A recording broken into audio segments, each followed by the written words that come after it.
Welcome to At the Nurses Station with Kelly and Sam. We are here talking about, we've been talking about working together, so we'll get into that. But we both have to work today, tonight, this evening, however you want to look at it. So how are you feeling about, you've had a couple days off, right? Yeah, my schedule is interesting. So I work 2 on, 2 off, 2 on, 2 off, 2 on, 4 off. That's horrible.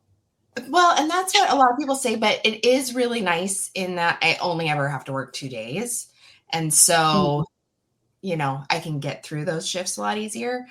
So yes, I've only had 2 days off, back in for 2 more, blah, blah, blah.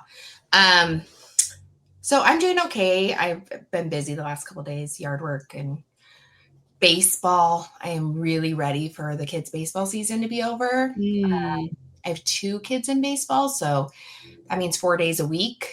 Every evening is sitting on a baseball field. Yay.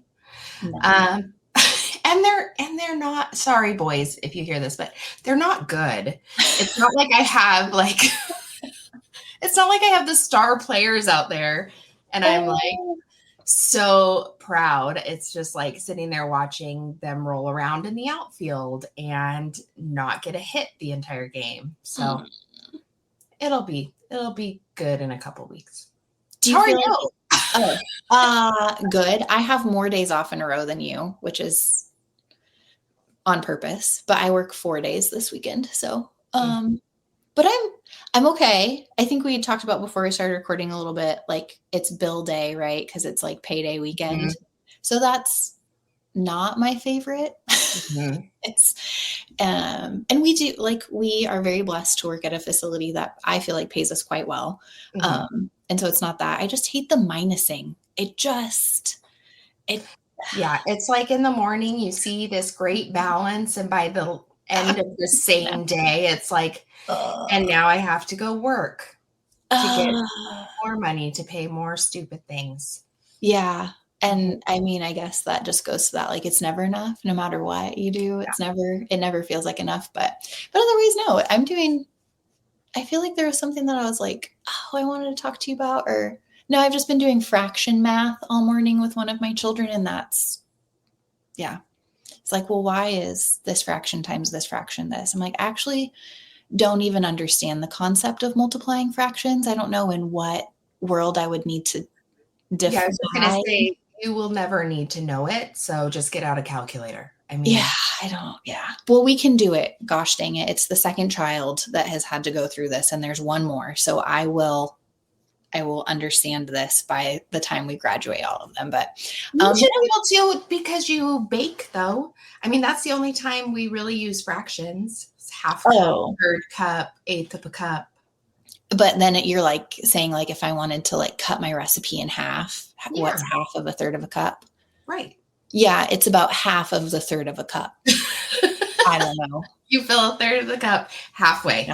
Yeah. That's not a sixth. What it is. Half of a third. Yeah, that's about it. But no, I think otherwise it's Memorial Day weekend. Philip says that we're not supposed to like put dates in because it will date our podcast, but I don't feel like that's important. So I don't either. Guess what? Memorial Day is in 2 days. Yeah. Right now. Yeah. When you hear this, it may be Halloween. I don't know. But let's just roll with it. Yeah. Yeah. So that's exciting. So I work all Memorial Day, which is totally fine. But yeah, just getting ready for the 4-day weekend. You're getting ready for your weekend stretch, right? Well, I work tomorrow, but I have every Sunday off. I'm pretty lucky. Yeah. So, my son's birthday is the day after Memorial Day. So that's always a challenge because usually friends are out of town or busy. But luckily he's been grounded. So he gets to choose one friend to do something with on his birthday. And he'll have a great time. Oh, I love that. And it's just so when the punishment is convenient for the whole family, that is really is. It really is. Well, and he wants to go to a theme park that's close to where we live. So that's like $75 a person. So is it open already? No, it's the other one. With the water slides and all that. Gotcha. But yeah, I think that, anyways, doesn't matter. So we're both going to work today. Are you ready for work? No, because I work the night shift, so I still get to take a nap. So I still have I don't know how people think of it, but I still get to go to sleep and wake up and then get ready, I guess. Yeah. I have a new morning. 2 days. Yeah. Yeah. So it will be split, which is, very wishful thinking. I say I'm going to take a nap. But before we started recording, you heard me send my children away. Mm-hmm. So, for not having nice behavior. So we'll see, how much sleep I actually get. But, how long do you try to sleep before your shift? I try to lay down at 1 in the hopes that I will fall asleep. Just fall asleep. Mm-hmm. And then I have to be awake by 5. Mm-hmm. I can't think of a time that I've actually slept for all 4 of those hours, but I think that's what people don't get about night shift workers is how little sleep you actually get. Yeah. It's I might get 30 minutes before I go to work all night. So really I've been up for 24 hours.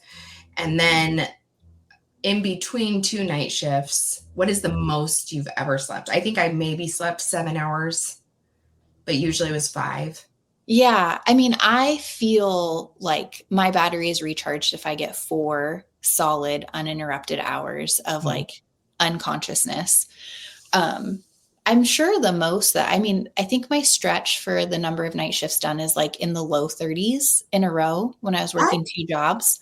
So, so I think I probably got into a good clip in there of actually being able, and it was during the winter time when it's really dark here. So I'm sure I was sleeping well, but I think of it not as hours asleep. I think of it in terms of hours awake.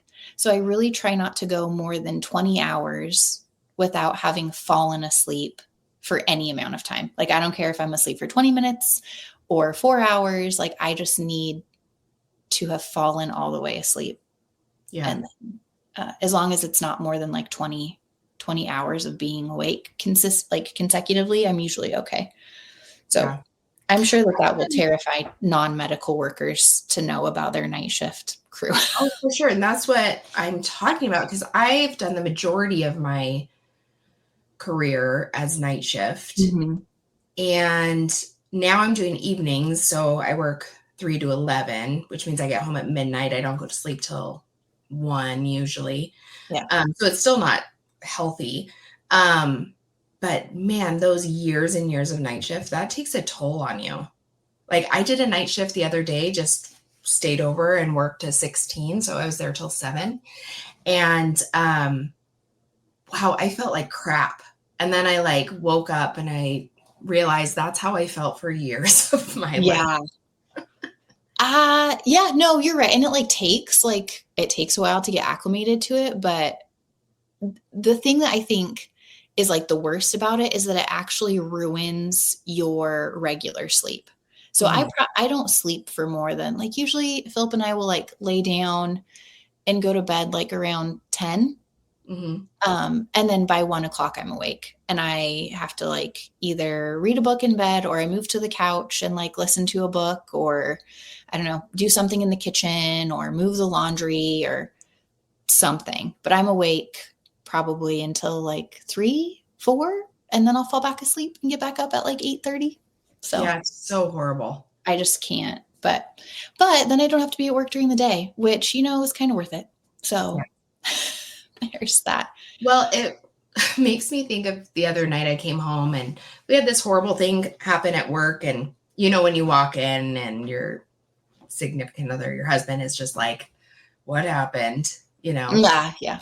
Well, Chad just went off on why I should no longer work in the ER. And I'm that is not helpful. Mm-hmm. That is not helpful to me right now. And it's not realistic. So can you just listen to me say how much my job sucks and how it's killing me and be supportive of me staying there, please? Yeah. I know that my sleep sucks, my health sucks, my mental health sucks, and I'm traumatized every time I go to work, but I'm staying. So don't try and change that. I feel this. So I would say like my gripe is like too strong of a word, but the thing that I'm probably most huffy about our current unit is shifts, approval, denial, overtime, this and that. And I'm like, I did this and this happened and this person got it and blah, blah, blah. And Philip is always like, well, you should go to your manager. Well, you should go to the union. I'm like, listen, at the end of the day, this is actually a really great job. And it is not worth it to me to be a bug about this stuff. Right? Like just tell me that it's okay. Just tell me that it's okay that I have to work this weird combo of shifts, or tell me it's okay that I didn't get the shifts. Like, it's okay. Just tell me it's okay and let me go. I don't think you would turn around and be like, but it's not okay. Yeah. Yeah. Like, I honestly think that our husbands are probably like in the worst position because really whatever they say, we're just like, it's going to be the wrong answer. I think, I was talking to Philip about like some dynamics yesterday, and he's like, well, you should just tell her blah, blah, blah, and like establish this. And I'm like, you don't understand women at all. It is not worth it to me to burn that bridge. And he says, well, what does their friendship gain you? I'm like, no. For one, I don't know. Because someday I'm sure it will be helpful that like we are friends, but also no, I'm not going to like throw this gauntlet down over this one thing just because. How dare you give me advice when I am mad? Oh, well, there's that too. Yeah. Oh, the scheduling has been rough lately. We had a, shall we say, large scale change in our environment that has changed a lot of things with scheduling. And I know it's been super frustrating for you being a supplemental. Yeah. Well, I think that this we could like delve into a little bit on a more global scale, because there are lots of different scheduling methods, right? That we have both experienced probably in different units and different facilities, and even in this unit at different times. So right now I would call it central scheduling. There is an individual who is outside of our unit that manages our schedule and manages the schedules of other units. That is not a nurse, that is not like in our org chart as far as our unit goes, that makes those decisions. I would say this is my least favorite of all of the scheduling options. Personally, I think, what else would you say? There's the self-schedule, which is definitely something that people do. And then would you call it maybe a hybrid where like you have like a manager or like a charge nurse or an assistant manager that. Yeah, it's like when it used to be on paper, like a long time ago, where you would have like your pattern. And then if you wanted to trade shifts or something like that, you could just ask someone and then just change it right there, as long as it's equal. I mean, that seems like the adult way of doing things, but apparently we have to be babysat by a babysitter that we don't even know. And don't have access to, really. Right. Yeah, I don't know what she looks like. Yeah.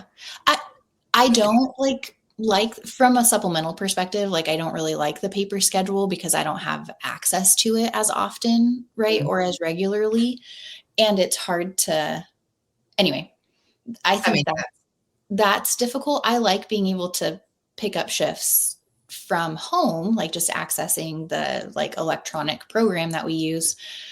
What I find difficult is just the anonymity of the person that makes these decisions. And even for full-time or FTE employees, this like, you have to find someone to cover your vacation request before you get it. Like, it's very weird to me. Yeah. And I'm trying to have a better heart about this, honestly. Like I really am. But no, it is a problem though, because, well, I'm part-time, you're supplemental. So we both have access to picking up shifts. Yeah.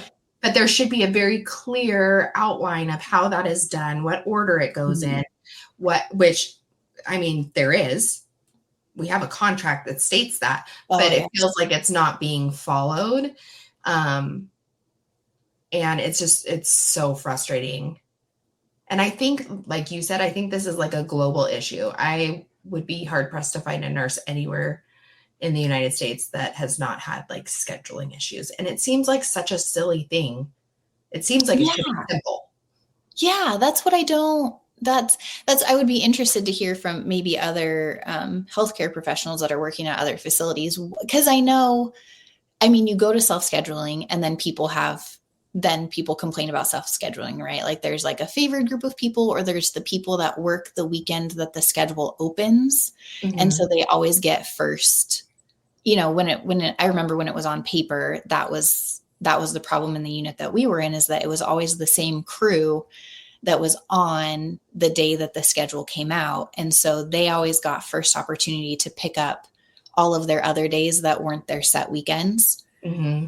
And right, like that's not really fair. That like, I totally get that. But then that's why I kind of like the manager model, or like the charge nurse model. It's like, we're not in charge of it ourselves because we are not mature enough to handle it. But at least it's someone who has an understanding of, of everyone's personalities and really what they're requesting it off for, and has that like more personal relationship where they can go and be like, hey, Sam, you requested this holiday off and I would love to give it to you. It means I'm going to have to ask some people to move around. So would you be willing to move around so that I can grant Kelly's request off too? Be like, oh, well, yeah, like that totally makes sense. I'm willing to do that. And then it kind of helps everyone. But I think now we just have this, like, it goes into the unknown and you just pray that it comes back approved. Yeah. You're like, I don't know. Mm-hmm. I have to make I've had a lot of shifts denied. And then the day comes and guess what? There's holes that need to be filled. And then somebody that's full-time gets overtime. Aha! And that is extremely frustrating. Like, okay, so I'm not mad at that person, right? Like they just take the shift, but it's like, are you kidding me? Like you denied that a month ago. So, okay, so that was the email. I told you I needed you to talk me out of the email. That was the email that I wanted to write. It was, I requested a shift. It got denied because it created a rest between shift benefit for me, which essentially is time and a half, right? Mm-hmm. So then I picked up a different shift on that same day that didn't create that. The shift that I had originally requested never opened back up. And I got on there today to check and make sure that like I was on the schedule appropriately. And someone else had picked up the one shift that I was denied to create double time for themselves. Mm-hmm. And I was like, this is... But no, what do you do? Like, no, well, you know me. You're asking the wrong person if you're asking if you should, rock the boat, because I'm a notorious boat rocker. I want that to be my new name. Many connotations. Sure. Yeah. But no, I would absolutely, because you have it in black and white, right? Yeah. This is not you just complaining. This is, I submitted this day. I was denied this day. I picked up this. This was then, approved. And I think that that's bonkers. I'm not allowed to cuss anymore. Sam told me. So I know, it's too hard to edit. Not skilled enough. Sorry, Kelly. So then I guess, but there's nothing that you can do in the moment, right? It just... No, but if you're not that squeaky wheel, nothing gets changed. Oh, I hate being a squeaky wheel because I feel like then like negative energy. I don't know. Like I don't like being in trouble, and I like hate for our managers to be like, oh, Sam's always whining about something. Well, that's a real thing because I feel that way about how they feel about me. So I've had to start to pick and choose the things that I complain about. But that's not like, I think you and I are very similar in right and wrong. And when things are done wrong, I feel like I need to tell someone so they can change them because I can't.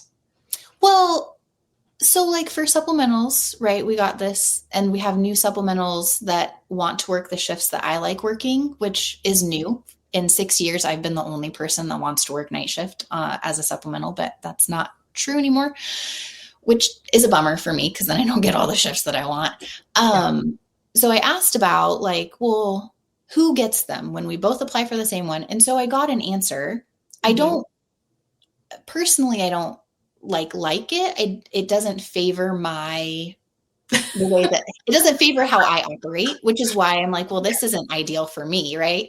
Because it's essentially whoever has the least amount of hours requested gets the shift, which sucks. But at least there's a rule that is consistent. And that I'm happy with. And that's what I told our manager. I was like, well, it's not my favorite thing, but you gave me a rule and it makes sense in its logic. It's not illogical. And at least I can live by that. When there is just chaos and ambiguity, I can't. Yeah.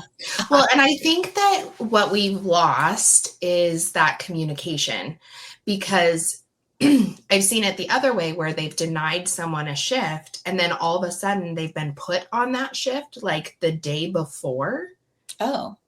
That's happened to a couple of supplementals. Yes. And then that totally screws up their home life because like you denied me this. Right. And now all of a sudden I'm expected to work. So now I have to change my whole life around.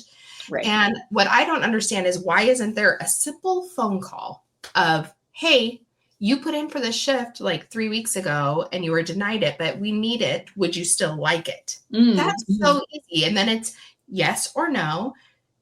And you have your answer. And then if it's no, somebody can pick it up for double time, whatever. Yeah. It just, none of it makes sense to me, especially since in the case of supplementals, not to like just harp on us all of the time, we're actually free to put on a schedule because we don't accrue PTO. So you should just approve all of my requests. And then when you see that you don't need me that week, that you approved 3 of us to work 19 to 07, you just take us off the schedule. Like you don't ask us, you just send us an email, or the day of you low census us because Would you really be okay with that though? I mean, I hear the words you're saying, but no, it would not be my favorite thing.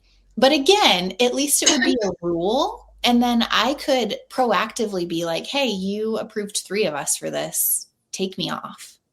Well, actually, what you're saying does make sense because, like you said, I don't understand why they're not letting you guys pick up as many shifts as you want. Because then, like you said, you're either canceled or that gives a FTE employee the ability to take PTO or, this last week we had illness spread through the unit, which everybody knows happens. We have a candy drawer. So if one person's sick, everybody's sick. And so last week I worked a shift and we had like 5 ill calls.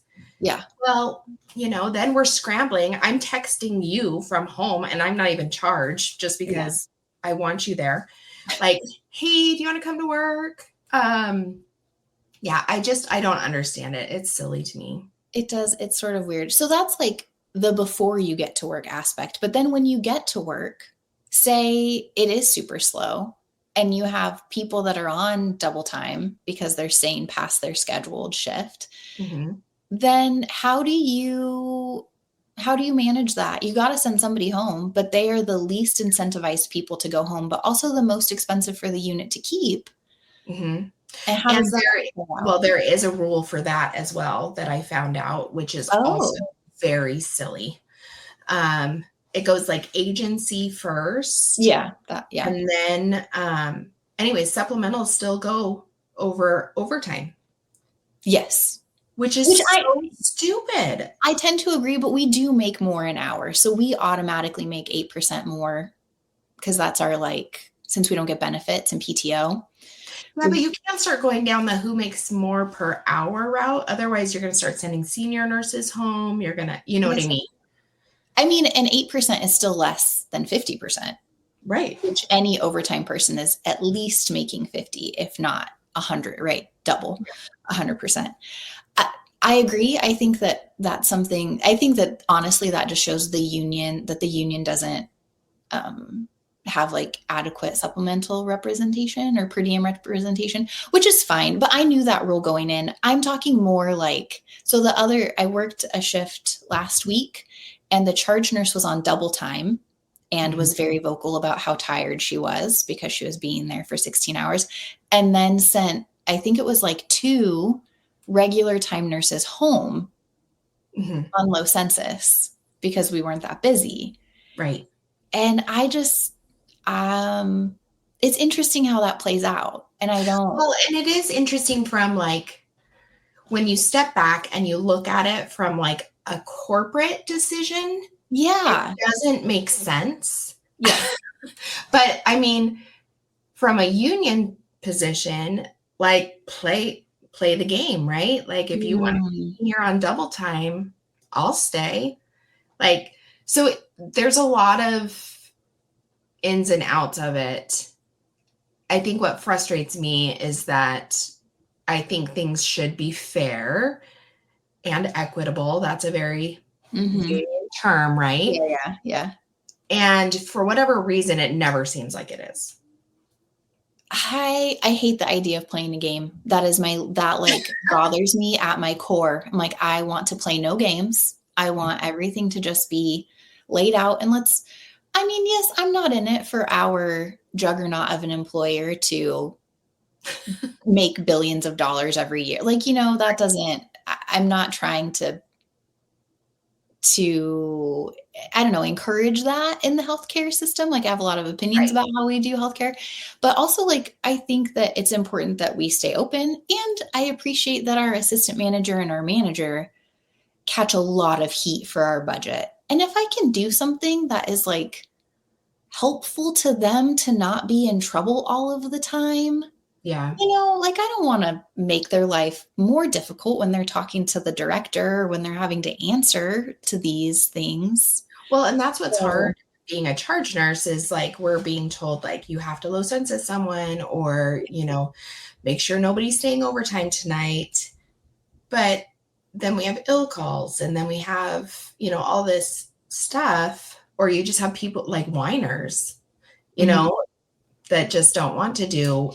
And I can't make them do anything, right? Sure. But I have gone around as charge nurse and been like, hey, can anybody take 2 hours of low census so I don't have to cancel Sam? That's very nice of you. Or you know what I mean? Like, because if I can just get one person to go home 2 hours early, then I can justify a supplemental coming in. And then guess what? It's going to blow up at 7 p.m. It always does. And then I have staff that I need. But I think a lot of times there's not that like foresight of how can I make this work? Yeah. And you just, I'll deal with it later. It's always hard to cancel someone that has more hours coming in the shift. Mm-hmm. Like, you're not busy at 5. Okay. So my question, I wonder then, is like, we all have to be on the unit, and every hour that we work is money for our families, right? Like, I think nursing, like we are all outside of the home. We love our jobs, but we're paying for like our family. So should we fight just tooth and nail against each other for the hours or is it better for the unit to just not make a big deal about it, and just in whatever deity you believe in or whatever way the world operates, just trust that your goodness will be rewarded? Well, I think it's a great question to ask. I don't know that there's a great answer. I feel like, kind of like what you had requested, I would like to have very clear instructions on what the charge nurse is supposed to do, because ultimately it is their responsibility to do that staffing. At least in our world, it is. And we have, we also have a staffing agency that who knows where they live that we have to call throughout the shift. And that's how we get sitters and all these things. And so I would think like from a supplemental standpoint, I would say know what you are and are not like, know the rules. Sorry, it's not coming out well. Know the rules and then advocate for yourself, but then also just push it upwards because that's really the only way anything's going to change. Yeah. I can tell you if you come to me and you're like whining about wanting a low census, I see it on the paper. Like, you do not have to remind me. You mean the day I text you like 3 times that I didn't want to come to work and then had to come to work anyway? Yeah, sorry. But we're drowning. I think that was our busiest day of the year. Yeah. It was, the only day I didn't want to come to work. But I feel like a lot of responsibility lands on management. And this is where I get frustrated that we have brought things to unit council, UBC. And we actually had our council chair step down and we have not had a meeting since then because nobody wants to take that role. Yeah. So, and we haven't had like staff meetings, charge nurse meetings, anything recently. And so I feel like when you don't have those meetings, you can see the longer it goes, the more frustration is built up. And it's because people don't understand the why. And a lot of times all I need to know is like what they're experiencing and why that's trickling down to us and what they're doing to try and fix it.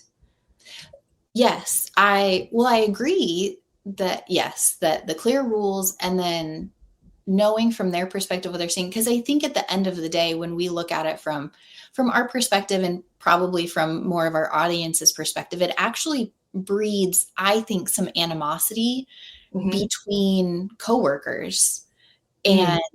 And not that it's like the worst thing in the world and not that it like turns you like totally against someone that you can't work. But at least for me, I know that it's something like we've worked within, that I love to work 16. I love to work 16s in a row. Like it's my favorite thing to do. Just like bang, bang, bang. Just because then it's cha-ching, cha-ching, cha-ching. It is. And I just don't ever come up for air. It's just, I'm just like in nurse mode the whole time. I don't have to do anything else in my life.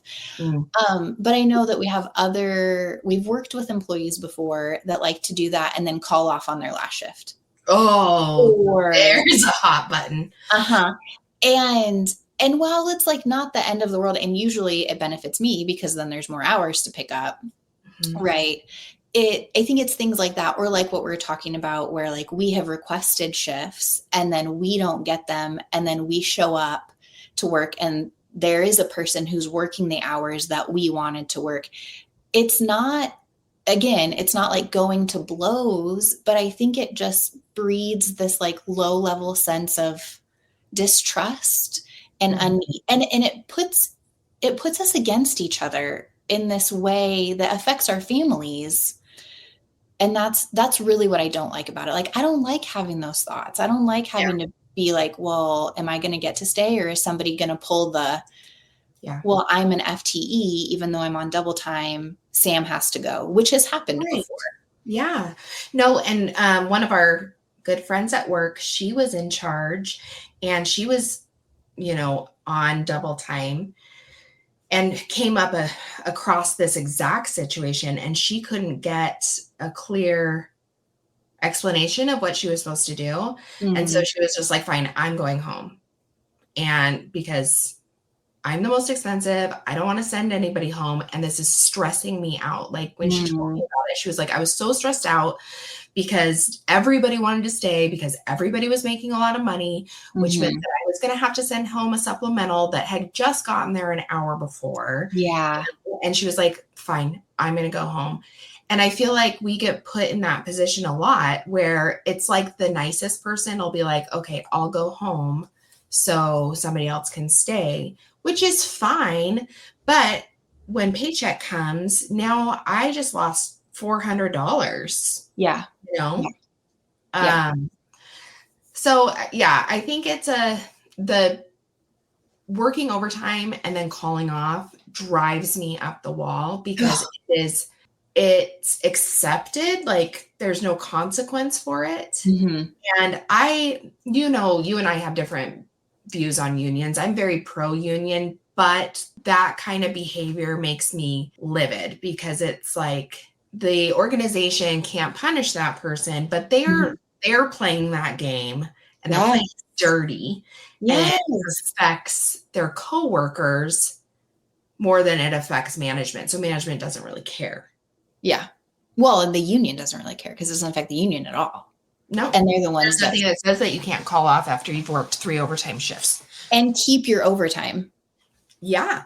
So, yeah, and I think that that's just what, and I would just like to plug for myself, all of the charge nurses that I work with, which are like mostly the night shift charges, they will go around, like you're saying, and ask everyone if they want LC.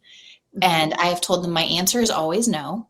I do not want to be LC'd, but I know that I am the first to go. So if you just come up to me and say, Sam, nobody wants to go home and I have to send somebody, I'm like, okay, totally get it. Like, and I don't know, they're my friends. I don't want them to feel awkward about having to be my charge nurse. And I don't want them, I just don't want it to be a thing. I want it to be easy and not stressful for them. Which is very nice because not everybody is that way. You know, when you're in charge, sometimes you get a lot of pushback on who has to go or who gets to stay. If you don't put it in the computer system, you just write it like this person will stay, this person will stay, this person will stay. They'll be like, well, I wrote it down first. And I'm like, okay, but you've had 3 overtime shifts this week and this person never wants overtime and they're wanting to stay because of X, Y, and Z. Like it makes and then is that really fair? Is it really more fair to reward the person that never does it? Well, I don't know when they want it, or to reward the person that constantly is being helpful to the unit. I don't know. I don't know the answer to that question. I know, it's so stressful. Right. And that's where I'm saying, and it shouldn't be. We should have just give me some freaking guidelines. Like I can follow a policy. But there's I think, okay, so for those people that are listening that are not healthcare workers, this is very different than any other job because our job is so dynamic and changes minute to minute. And so I do want to say that I know that there are some situations that we'll never be able to figure out, that would be the same every single time. Yeah. I mean, if we have a mass casualty coming in, guess what? Everything goes out the window and everybody's just going to do what I say. But, on a day-to-day basis, even there's just differences in healthcare that make staffing and scheduling a nightmare. Yeah. And that's what I was trying to say about the scheduling different. There is I have the one that I prefer because I think that it negates the negative of the other 2 extremes in the most beneficial way. But that's the problem with this is there's no right answer.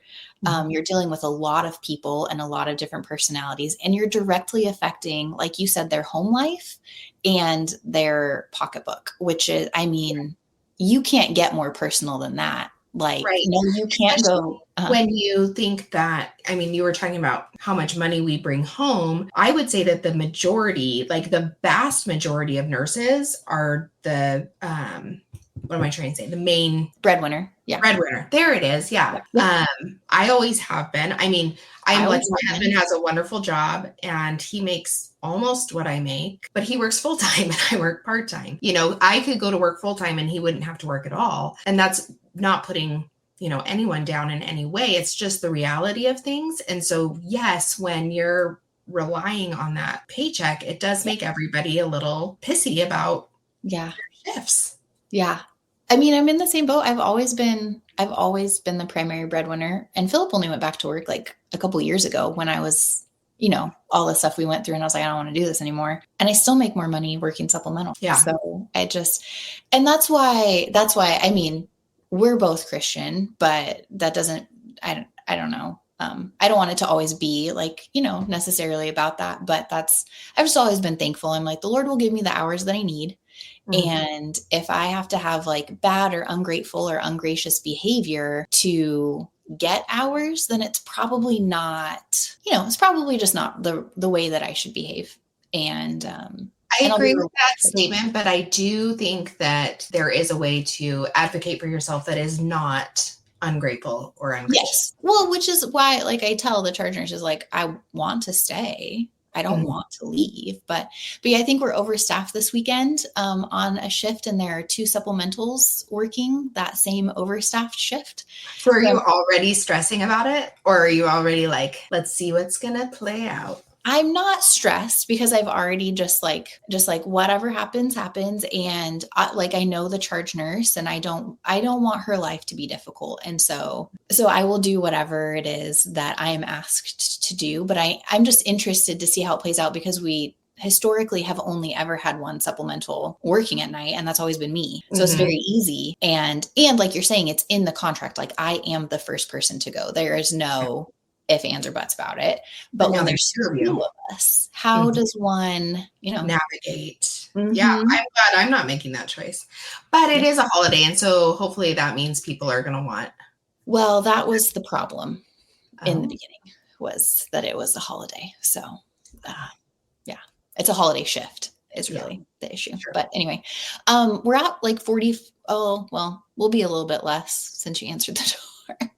Yeah, a bit of this was cut out because pest control was pounding on my door and then ringing the doorbell several times, and I had to go tell them to go away. I was okay, which is great, but we're still we could probably wrap it up. I think it's fine, unless there's anything else that I think a lot of other units float, which is like a great opportunity. We're a closed unit, so we don't do that. Not for lack of trying sometimes, but it's a double-edged sword for sure. It also means that we don't have to float, which so we can. I don't know, anything else to say about how kind of like shifts and all of that play out between us, or how we manage that? I don't think so. I think that, a lot of people listening, they do have to float. So you just dropping that bomb that we don't have to float, they're probably like, well, then you don't get to complain about anything. I know. Honestly, it's one of the reasons why I will not leave our unit, is because I never have to float. But I'm like you. I think that there are certain places that we could float and it might be beneficial to us. But whatever. I'm not bringing that one up. And if you want if hours are like a thing, instead of fighting, it's really easy to just float as helping hands to a different unit. But we just don't. We don't do that. I was actually thinking of questions for you, and then I forgot to write them down. But before we get there, I do have some edits to make from last episode, which I know that you said weren't a big deal, but they bothered me. So the lard in our refrigerator is not from a cow, because lard is not from cows. Lard is from pigs. So for everyone that was yelling at me about that, I'm so sorry. I know this in my mind. It just came out of my mouth wrong. So. And I would just like to say, if you even caught that, you're as weird as Samantha, because I don't know how many people were listening to that whole episode and thought, lard doesn't come from cows, you idiot. They would be right. It doesn't. And Philip threw my tallow away on accident, so I didn't even get to render that. I know. Goodness. I didn't get to render all of it anyway. And then in our intro, I said the nurse's station. Our podcast is called At the Nurse's Station. So I forgot what is at's a preposition. Yeah, right? I don't know. That information no longer needs to be in my brain, so I let it go a long time ago. Now that everybody is clear on your lard and prepositions. Sorry. Okay, well, I have a couple questions for you. Okay. What is number 1 on your bucket list? Like before I die? Yeah. Yeah, like what's one thing you want to do before you die? I don't know. I've never thought about this. What? You don't want to like play the fiddle in front of fans or whatever weird stuff you do? No, I probably learn a second language. That's like a thing that I'm always trying to do and never accomplishing. Yeah. So I've been doing Spanish on Duolingo with my friend whose husband is from Mexico. So she should know the second language, but she doesn't. So we're doing it together. How's it going? Pretty good. It's been a couple months. I still I'm really good at the app. But then if I have a Hispanic patient walk in, I still don't. I can't speak it. You can't do it? I can understand it. Well, we go to Mexico a lot. And so even with 1 week in Mexico, I can understand quite a bit. I took Spanish in high school and I like to learn that. So, but I just can't speak it. Like it doesn't roll out of me. I still have to translate in my head. Me llamo es Samantha, estoy enfermera para la noche. Yeah. ¿Qué tiene? ¿Tiene dolor? Excellent. There's a weird way to ask how tall you are, and like asking how old you are is like asking how many years you have. I can't remember. Yeah, it's ¿Qué años día? No. What year's day? That made no sense. ¿Cuántos años tiene? ¿Cuántos años tiene? I'm sure someone will fix that for us. You add the S to make it you, right? I don't know. You're doing great.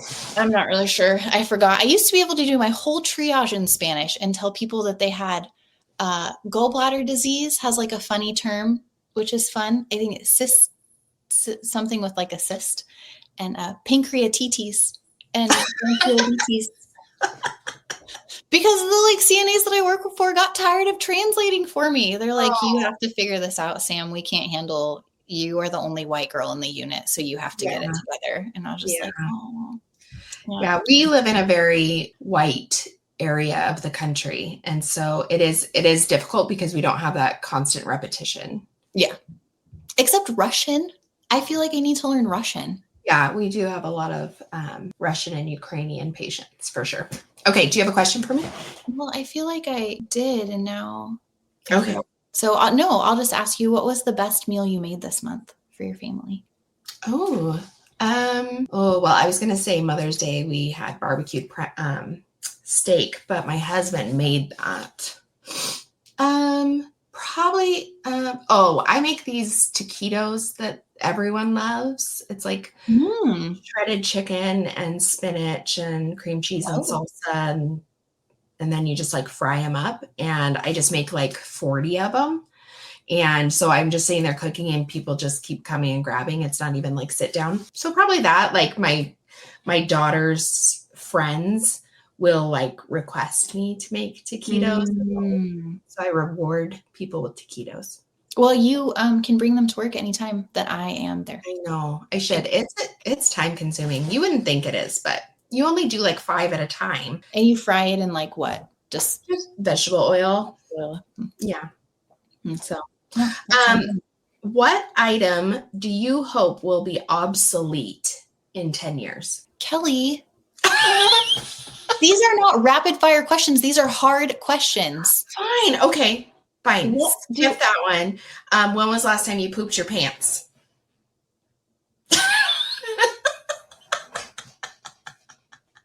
I don't know. Probably when I had a baby, although I didn't have pants on. I feel like most adult people poop their pants more frequently than we admit. The ones that we work with, like take care of. Have you pooped your pants recently? Oh, for sure. No. Like in the way that you can't trust a fart, like that kind of pooping? Yeah. Yeah. Like oh no. I have to run to the No, Kelly. I have to run to the bathroom. Yeah. We did have a coworker a few years ago that just straight up happened to at work. Yeah. And that was bizarre. Everything about that experience was bizarre for all of us from start to finish. So that was a whole deal. Okay, what's your next tattoo? Well, I have elephants all down my forearm. Mm-hmm. It's a mom with 4 baby elephants. That's for my kids. And then it has birds above it. And those are for all the pregnancy losses we had, which I love this tattoo, but it looks a little bit like a coloring book. Like when I had it colored, they just made it look a little too like Disney. Like it wasn't supposed to look like that. So I want to do a mandala design around the whole outside of it. So like my whole forearm covered. Samantha just threw up in her mouth. I think it'll be pretty. It's going to be like black, or is it going to be colored? Yeah, black. Okay. Yeah.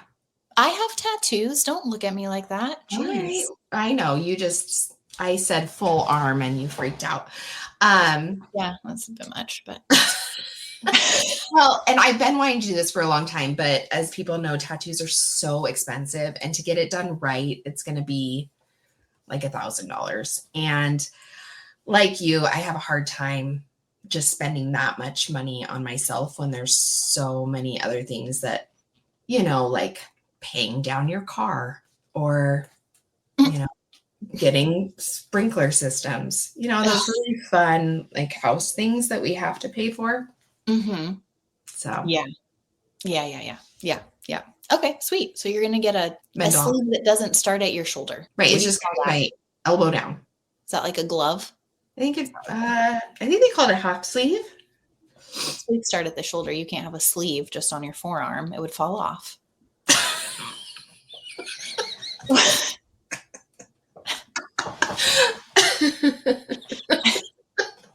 I'm sorry. Anyways, your kids, do your kids draw on their skin with Sharpies yet? What do you mean yet? Well, they're not in public school. No. There's no drawing. As everyone knows, that's a thing. Kids like tattoo themselves with Sharpies. No. So maybe I just have like my daughter just do it and see how it looks. I think you can just buy that off the internet, like a temporary tattoo. Yeah. Right? That you can design. I don't know. No, my kids don't. Is that the question? Do my kids draw on themselves? No. Yes. Ever? No. Do they draw on your furniture? Are you kidding me? Let's see. Where do I have my kids? My kids have drawn. Well, in this room, right behind you, there's a bunch of marker right there. There's my daughter painted a square on this wall without telling me. She like put tape up and then like painted a scene on the wall. No, I can hear them yelling downstairs right now. They're doing something. But if I brought them in and asked them, what are markers for? They would say, to use on paper.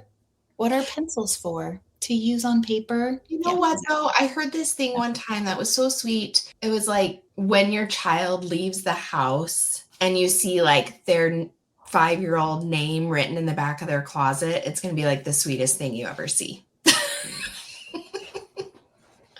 Sure. No.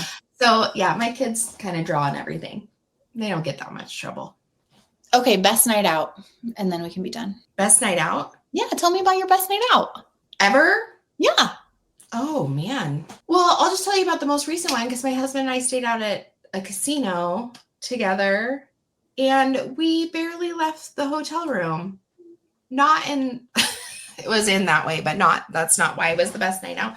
Like we went down to dinner and we were only there for like half an hour. And then we just like went back up to the hotel room. And then we were going to see a concert and we went in there and we stayed for like 15 minutes and they were like, let's go back to the hotel room. And we literally just like laughed and talked all night. And it was just lovely.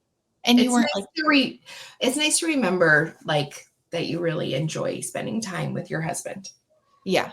That's, when you have kids and you work, it's so task oriented. I feel like, yeah, it's just like, we need to get all of these things hammered out and taken care of. And you need to go in this direction and I need to go in this direction. So that sounds lovely. And that was your Mother's Day, birthday, anniversary, something. Yeah. But I think it was my birthday. Okay. Yeah, it was my birthday. It was my anniversary and your birthday. That's where I'm confused. Yeah. Awesome. Okay. Well, I think we want to talk about trauma and not like in our patients, but in ourselves and how we connect through that and how we manage that next time. Right. Yeah. So next episode will be a little bit heavier, but it's important to talk about. It is. And we really would love some feedback. So we're on Substack, Instagram, Facebook, right? Mm-hmm. And so let us know like how your schedules work at your facilities. If you like it, if you don't like it, because we don't have a UBC chair. And we'd love to take more ideas, or let us know if you're in the same boat and it's just the same everywhere, that when someone's making twice as much money as you can't help but be a little bit frowny face about it. So yeah. Anyway, we will see you guys next time here at the Nurses Station. Bye, guys.